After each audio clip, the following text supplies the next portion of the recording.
இயேசுவில் எனது அன்பிற்குரியவர்களே, உங்களுக்கு என்னுடைய இதயம் கனிந்த வாழ்த்துக்கள். வணக்கம்.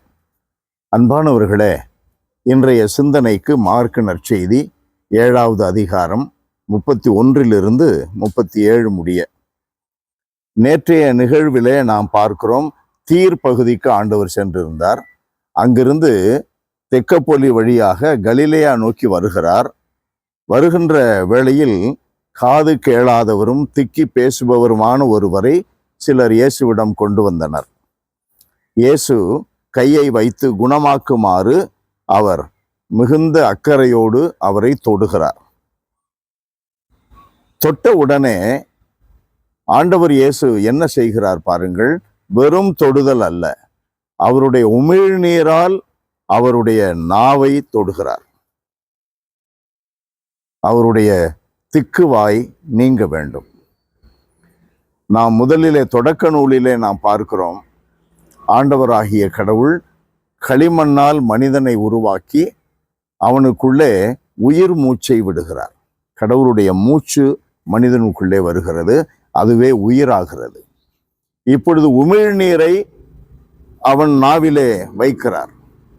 இப்பொழுது அவன் பேச ஆரம்பிக்கிறான். இதனுடைய விளக்கமாக நாம் கற்றுக்கொள்ள வேண்டிய பாடம் என்ன? ஆண்டவர் இயேசுவினுடைய தொடுதல் நமக்கு சுகமளிக்கின்ற தொடுதலாக இருக்கும்.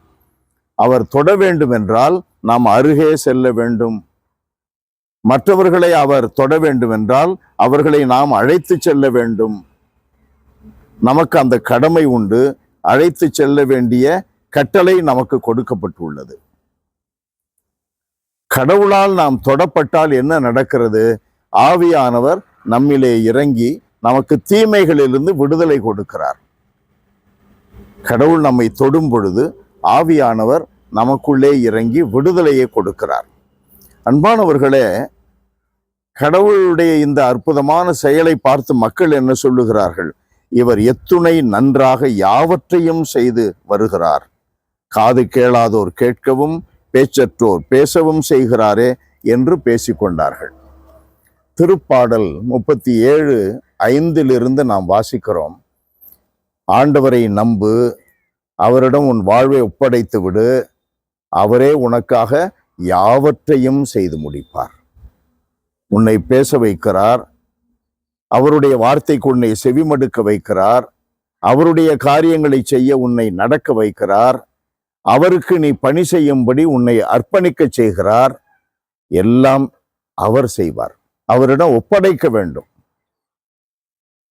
அந்த ஒப்படைத்தலில்தான், சரண்டரில்தான் நமக்கு முழு விடுதலை, நிறைவான வாழ்வு. அன்பு நிறைந்த எங்கள் இறைவா, உம்மை போற்றி புகழுகிறோம், வாழ்த்தி வணங்குகிறோம். அன்பின் கடவுளே, மனிதர்கள் தொடுவதனால் எங்களுக்கு பாவங்கள் விளைகின்றன. மனிதர்களை நாங்கள் தொடுவதனால் எங்களிடம் இருக்கின்ற எதிர்மறை அதிர்வுகள் அவர்களையும் தாக்குகின்றன.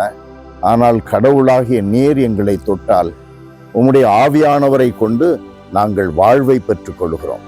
தூய ஆவியானவரை கொண்டு நாங்கள் தீமைகளிலிருந்து விடுதலை அடைகிறோம். இந்த மன்றாட்டுகளை உமது அன்பு மகன் எங்கள் நேச ஆண்டவர் இயேசுவின் பெயரால் உம்மிடம் சமர்ப்பிக்கிறோம் தந்தையே. ஆமென், ஆமென்.